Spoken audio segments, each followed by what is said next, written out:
In this video, I'm going to show you how a Roth IRA can offer tax diversification no matter what your income is. Hey, my name is Scott Nelson, financial planner and founder of Thrive Wealth Strategies. A lot of people historically thought that Roth IRAs were only for lower income individuals. I'd argue that they're even more crucial for high income earners. In this video, I'm going to show you how even if your income is high, you can benefit from the tax-free growth and tax-free income a Roth IRA provides. This will also offer up many different opportunities to do some more advanced planning. So stay tuned. I'll break it down for you in easy to understand terms. 49, 5, and 10. What do these numbers have in common? Well, according to a study of millionaires done by Ramsey Solutions, 49 was the most common age someone became a millionaire for the first time. 5% of millionaires became millionaires in 10 years or less. So taking those big home run swings is not how you get there. Adding up those singles and doubles and triples over the course of time, doing the little things, is how most millionaires achieve that milestone. So you'll see the table of contents here. I know some people might want to watch the whole presentation, but if you're here for a specific piece of information, feel free to skip ahead to the different sections, and we have them time-stamped right here. Do your beliefs align with your investments? Do you feel like taxes are going to be higher in the future? Do you have most of your investments in pre-tax investment vehicles?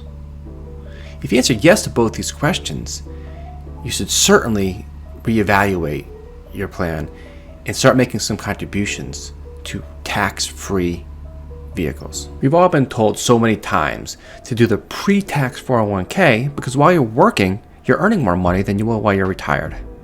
Through my experience, I found that most people do not drastically reduce their lifestyle enough during retirement to actually go down in a tax bracket. So while you're saving money pre-tax, growing tax deferred, you could potentially be building a tax time bomb down the road. Now, if you're in the same bracket while you're retired as you are while you're working, it doesn't mean those rates inside those bracket are going to be the same. The 24% bracket could be the 34% bracket.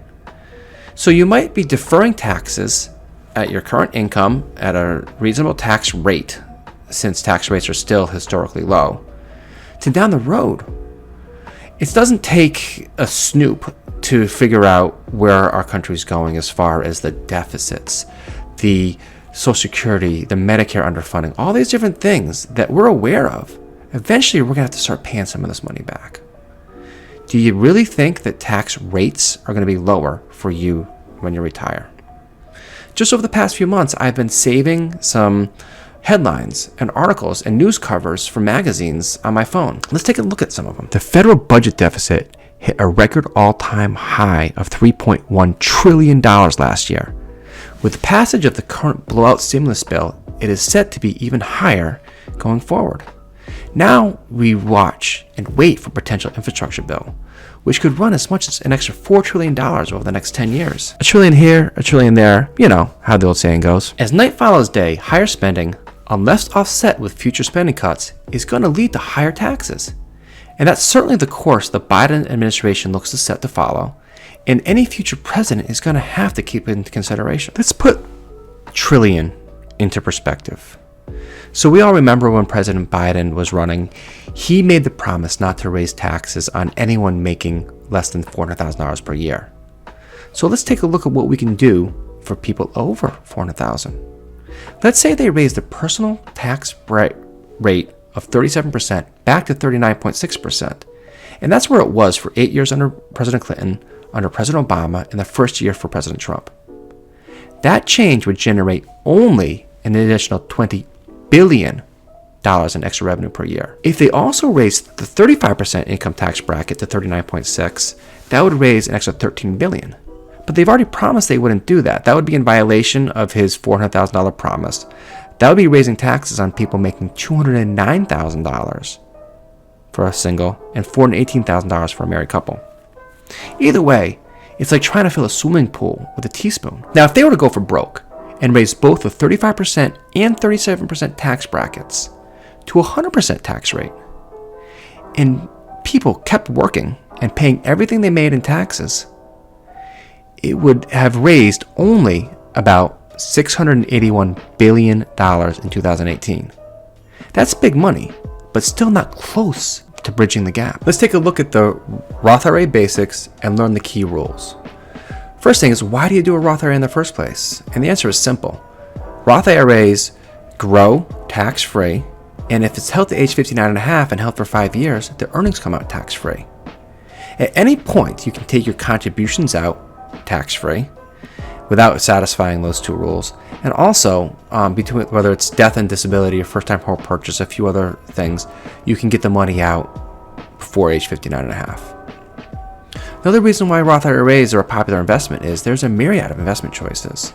Think of the Roth IRA as the umbrella, and underneath that umbrella, you can choose whatever investments you want. So individual stocks, individual bonds, mutual funds, ETFs, structured products, managed money accounts, real estate investment trusts, whatever the custodian that hosts the Roth IRA have available on their platforms, you have available to choose for your Roth IRA investments. A question I frequently receive is, what do your Roth IRAs return?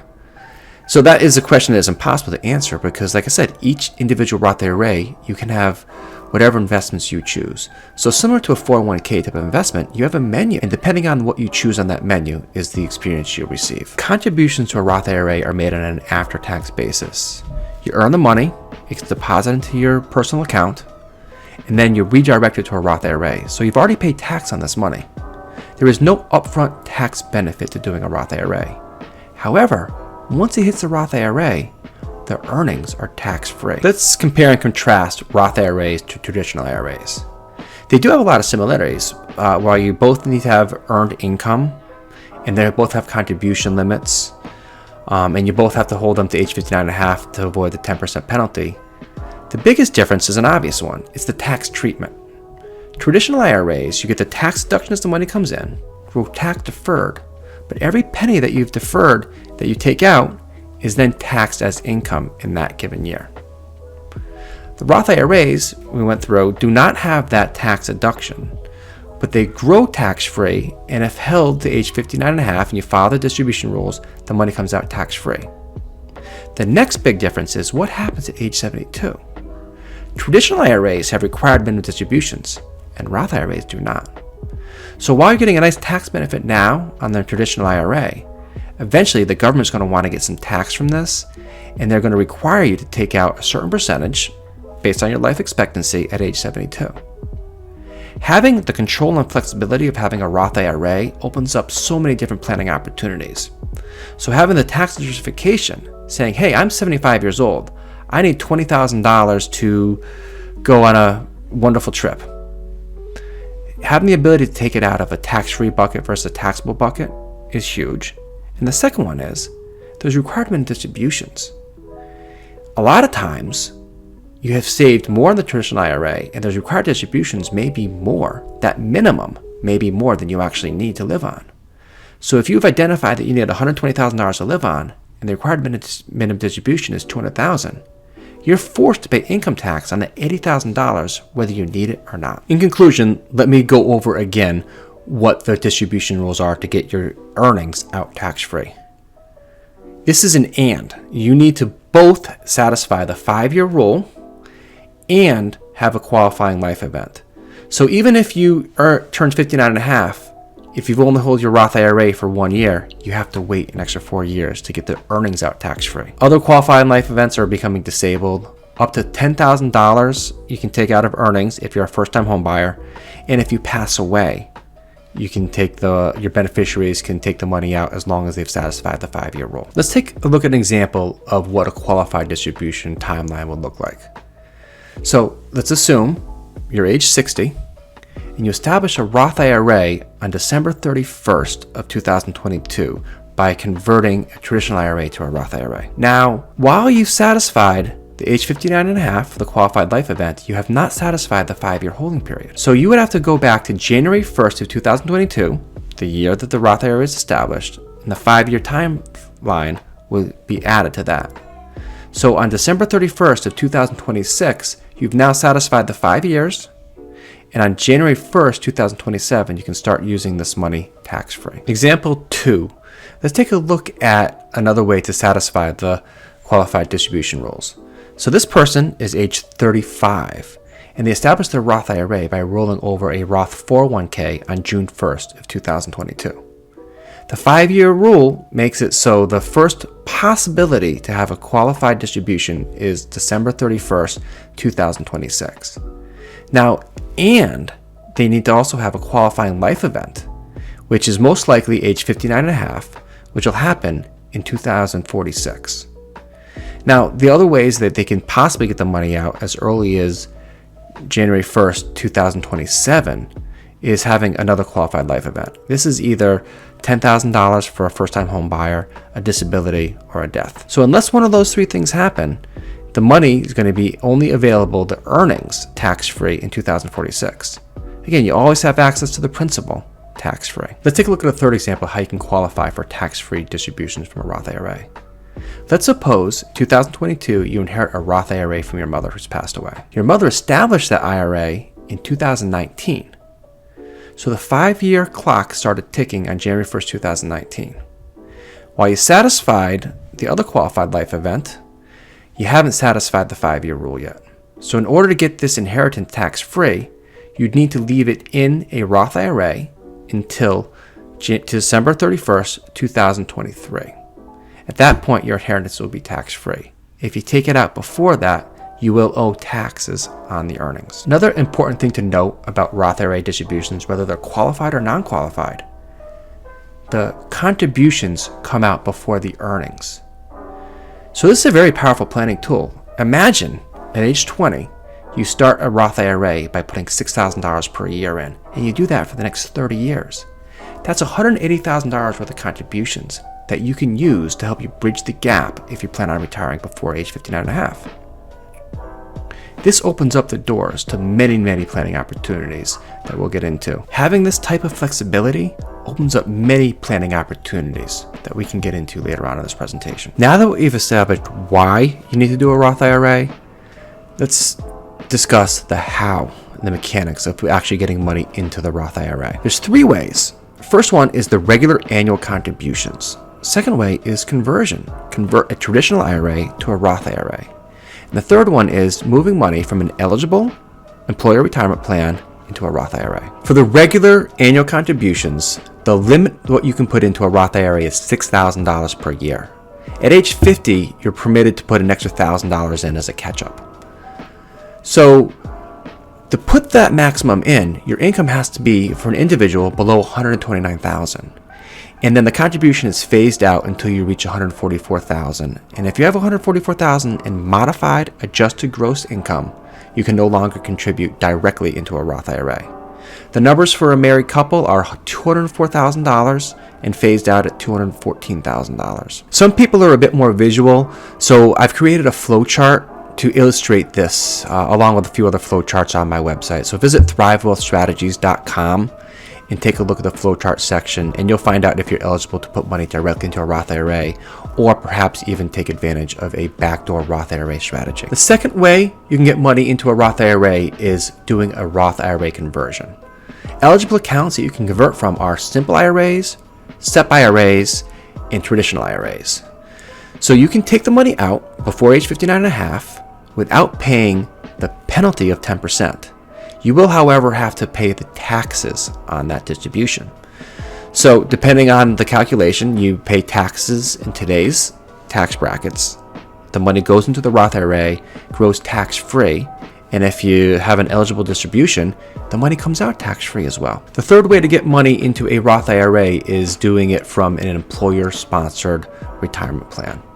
And the 3 ways to do that are either a rollover, a trustee-to-trustee transfer, or some employers actually let you do the same trustee transfer, meaning you take it from a 401k, IRA, SEP IRA, simple IRA, and inside of that same company, without it even leaving, just file a paper and move the money into a Roth bucket. I must reiterate one very important note. You have to pay taxes on these conversions.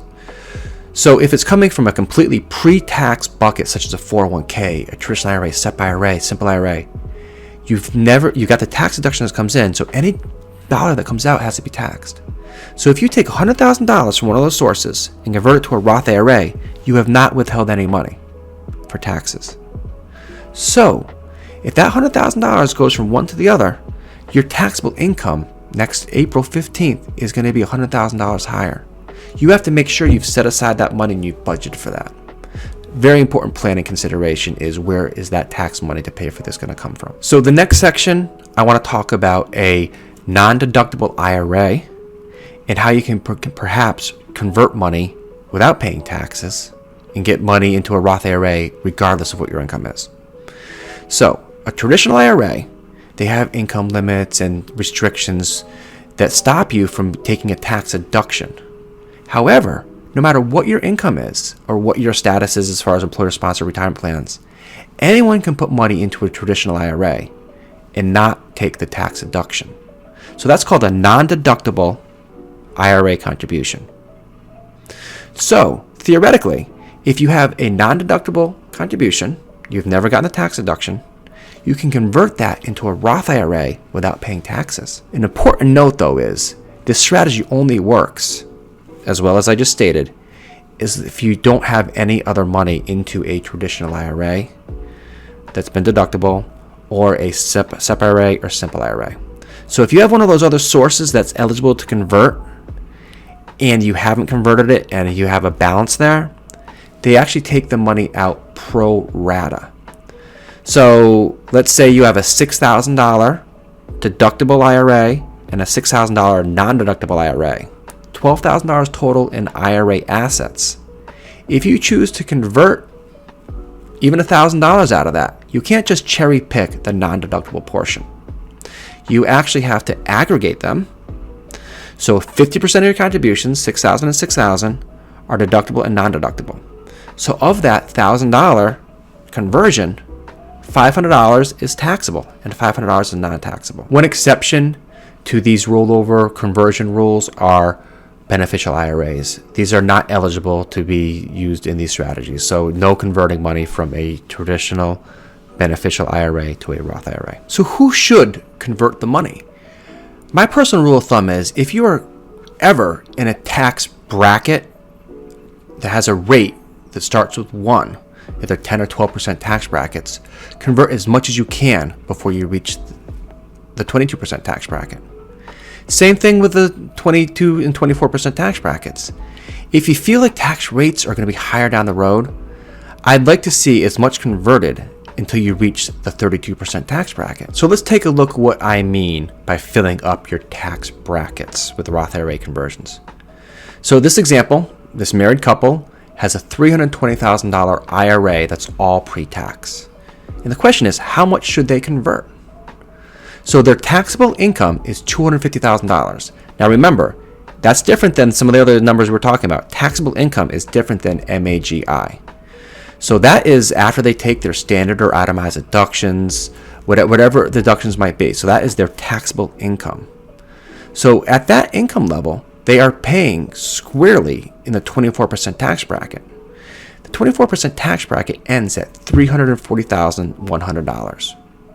So that leaves them an opportunity to fill up their tax bracket by adding $90,100 in income and still be in the 24% tax bracket. So since it's a $320,000 IRA, just to be on the safe side, in case there's any other unexpected incomes or windfalls, let's convert $80,000 per year over the next 4 years. And at that point, they'd have converted all that $320,000 at the 24% tax bracket. And that money is going to, over the course of their next 20, 30 years until retirement, is going to grow tax-free.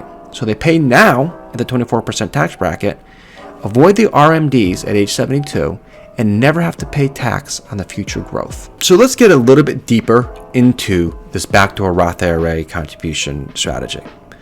So remember, even if you can't contribute to a Roth IRA because of income limits, you can contribute to a traditional IRA as long as you have earned income. And anyone, regardless of their income, can convert money from a traditional IRA to a Roth IRA. So you can make these non-deductible contributions to a traditional IRA and convert them to a Roth IRA. Now, in the example we just went through, you've already converted all your money from the IRA to the Roth IRA, so you have a blank slate. If we had done this before they converted all $320,000, you would then have to aggregate the money. But since we've already converted all that, the balances of IRA assets is zero. 401k, 403b, 457 assets, they do not matter for this calculation. Only IRAs, SEP IRAs, and simple IRAs. So let's take a look. In 2022, you put $6,000 into a traditional IRA. Do not take the conversion. Your accountant can help you with the 8606 form to make sure it's coded as a non-deductible contribution. Then you convert it to a Roth IRA, and voila, no matter what your income is, you've gotten money into a Roth IRA. This next section I call the high earners conundrum, where I discuss some specific issues people earning a high income face when trying to save towards their goals. Take a look at this chart. It shows what the tax rate is for the highest tax bracket. While we think we're paying a lot of taxes now, we are in still a historically low tax environment. You have to go back to the Great Depression to be even close to this range. So, the conundrum is, what are you going to do? You're going to save all your money in the pre-tax money or grow tax deferred, save money in taxes now, but at what cost down the road? So you have the potential to save, but where do you put it? You quickly max out traditional employer-sponsored plans. Your compensation is too high for the Roth IRA, and even if you did qualify for it, $6,000 a year isn't going to help you achieve your financial goals. You're really exposed to the tax barbarian. You have absolutely no control over your taxes down the road, and you're at the mercy of wherever they go. Common rule of thumb is you have to put at minimum 10% of your salary aside towards retirement. Now, if you're capped out at $20,500, you can quickly hit those caps before you even save that 10%. So at $250,000, $250,000, that would be a savings rate of 8.2%. And as your income grows, you're going to be capped out even quicker. So the conundrum is, how do you get more money towards retirement and be tax efficient and save the 10%? First part of the solution is actually understanding your plan documents. The last thing you want to do when the kids are in bed is to go through a 30-page PDF with a fine-tooth comb and try and figure out this information and put this ridiculously complicated puzzle together. I right now have a library of 25 companies, and I'm looking to expand that. So my offer to you is, if you email your plan administrator and have them get you a copy of those plan documents, I'll do the research for you. Figure out what your contribution limits are. Figure out if you have the ability to superfund a Roth IRA. Figure out what the contribution options and the distribution options are. Boil it down to a simple to read one-page report that you're free to share with all your other colleagues. Your plan documents are going to show you what you're eligible to do. So converting an employer plan dollars to a Roth IRA can be extremely complicated. But understand, if it's coming from a 401k, 403b qualified plan, it can be rolled to a traditional IRA without any taxes, or a Roth IRA, but you owe taxes on that. The one exception to this is if you made an after-tax contribution to a 401k, the after-tax portion can be rolled to a Roth IRA. Once it leaves that 401k and you take it, you're no longer eligible to get that money into the Roth IRA. So you have to be extremely careful. If you're currently between jobs and you're not positive what bucket you're in, before you do that rollover, talk to a professional. So those Roth IRA rollovers, you can do regardless of what your income is. So you don't have the limits, but once it leaves, again, you can't get it back into the Roth bucket. If you stuck with me this far, here's where it's going to get exciting. Just saying it makes me happy. Superfunded Mega Backdoor Roth IRA. Let's get at it. So understand your plan documents. The limit you can put of your own money into either the pre-tax 401k or the Roth 401k is $20,500 for individuals under 50 and $27,000 for people over age 50. What you might not be aware of is the total contributions into these plans is $61,000 or $67,500. So there are three components to what you can add up to reach that $61,000 limit. The first one, the pre-tax and Roth 401k of $20,500, plus whatever the company puts in, and the remainder comes from the after-tax bucket if your company allows it. So now you've either put money into the pre-tax or Roth 401k, and then also made a contribution to the after-tax portion. Assuming your plan allows it, you can then perhaps even while you're still working without a separation of service, directly roll over those after-tax dollars to a Roth IRA. So each participant has an option when you leave your employer. You can roll over to an IRA or a Roth IRA, the portion of money that's there, leave the money in the existing plan, roll over assets to a new employer's plan, or cash out. And that may be subjected to penalty and taxes. So why superfund a Roth IRA? First reason is obvious, they're tax efficient. At this point, hopefully we've established the fact that tax rates could be significantly higher down the road. And having tax diversification, the ability to take money out tax-free instead of being at the mercy of the tax barbarians down the road. So, next reason is growth potential. Having money that's growing tax-free, compounding, is going to be such a powerful tool. And the third one is often overlooked. It's actually the access to the money. Contributions to a Roth IRA, the principal, or a Roth 401k come out first and are always tax-free and not subjected to an early withdrawal penalty. So this tool helps us bridge the gap between age 50 and 59 and a half for people who want to retire early.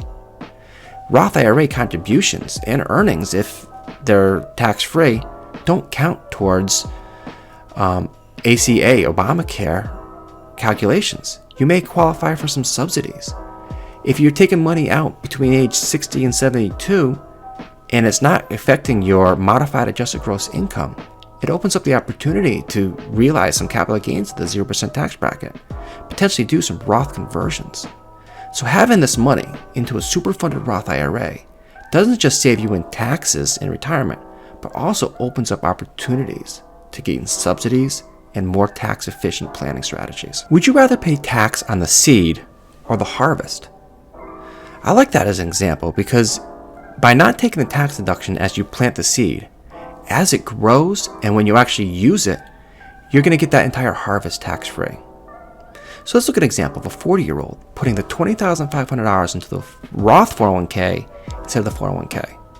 By making that decision, they've agreed at the 35% tax bracket to pay an extra $71.25 in taxes this year. But as it grows at 8%, when they're 65 years old, the account will be, theoretically, hypothetically, $140,000.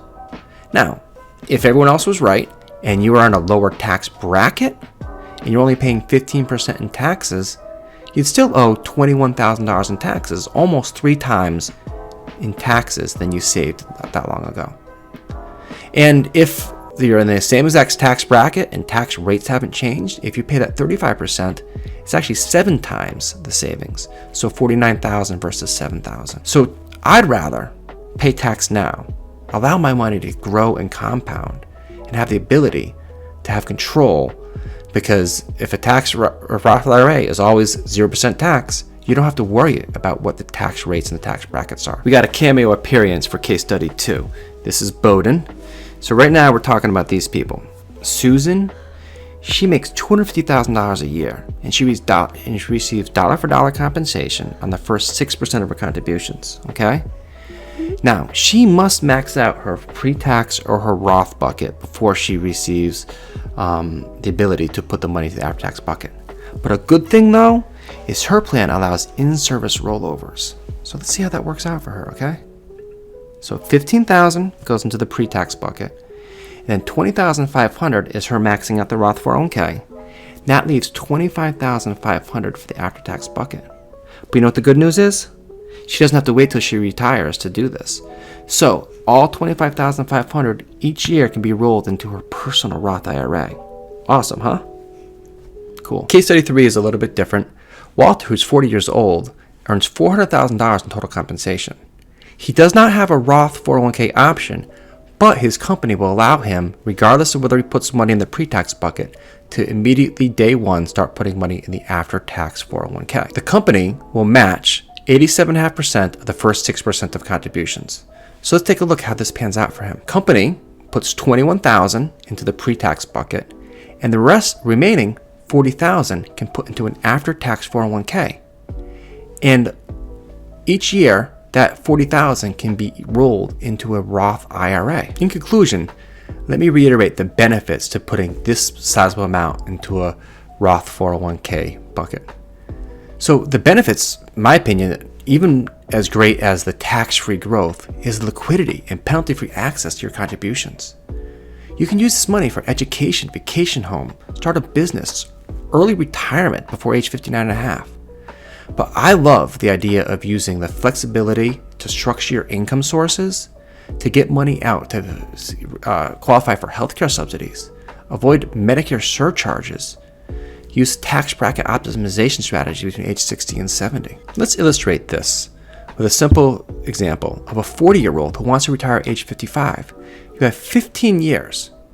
Now, if you're doing this after tax strategy, your contributions of $36,000 per year over those 15 years is $540,000.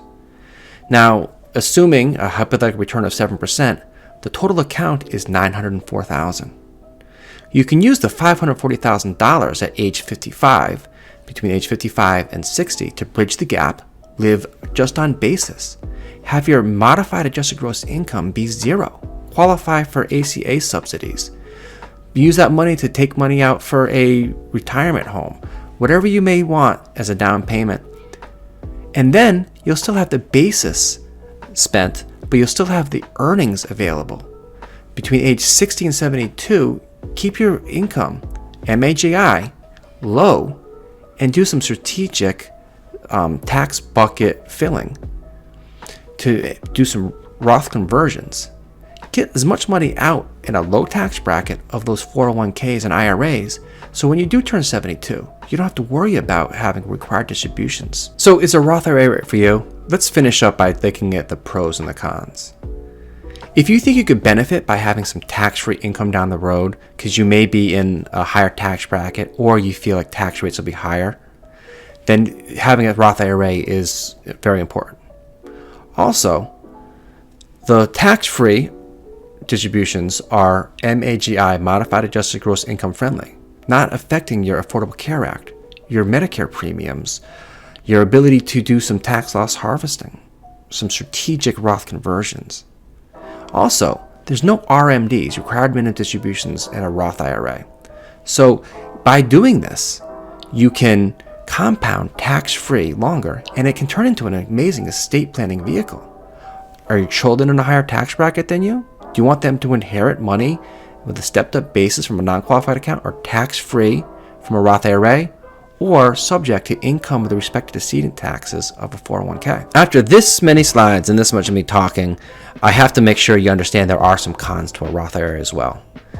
So they may not be appropriate for you if you expect to be in a lower tax bracket.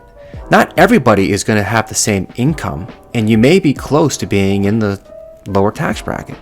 So if your mortgage is paid off, if you don't plan on spending a lot of money in retirement, you don't have a large pension, you don't have a big Social Security, if you feel like you're going to be in a lower tax bracket, then evaluate that. Perhaps the tax savings now, when your highest income years are, take the tax savings now and just pay the tax later.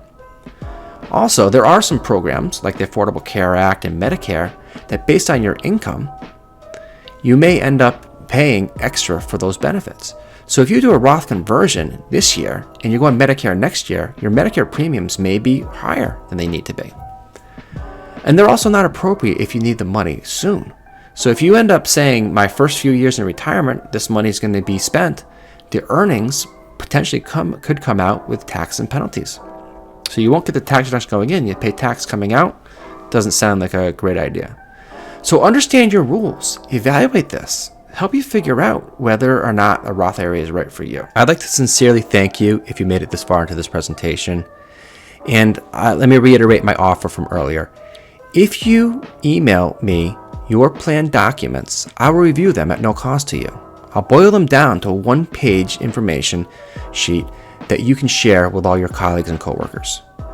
Simply, I want to add as many companies to my library as possible. So anyone I run into, I will know what their benefits are and be able to communicate this valuable information to them. So to help me get the word out, if you could subscribe and share this with as many people as possible, I would very much appreciate it. Thank you, and have an awesome day.